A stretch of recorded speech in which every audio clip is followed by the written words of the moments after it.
तर मंत्रालयातील अधिकाऱ्यांकडे अधिकार देण्याचं कारण काय असा सवाल दमानिया यांनी विचारला। अंजली दमानिया यांचं ट्विट करत धनंजय मुंडेंना उत्तर, कुणाचंही ज्ञान काढण्याआधी स्वतःला किती आहे ते तपासून पाहावं असं देखील त्यांनी म्हटलंय। 13 सप्टेंबर 2024 ला आयुक्तांनी प्रधान सचिव कृषी यांना पाठवलेल्या पत्रात स्पष्ट म्हटलंय की सोलार लाईट ट्रप आणि इतर वस्तूंचा लाभ डीबीटी स्वरूपात देण्यात यावा।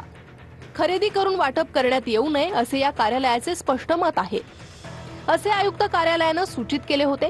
तरीही 11 ऑक्टोबरचा 200 कोटींचा GR MAIDC आणि PDKV यांना निधी वळती करून त्यांच्या मार्फत तातडीने पुरवठा करण्यास मान्यता देण्यात येत आहे।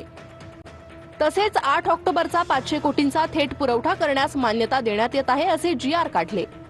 आयुक्ताने 13 सप्टेंबर 2024च्या पत्रात लाभ डीबीटी स्वरूपातच देण्यात यावा हे सूचित केले होते।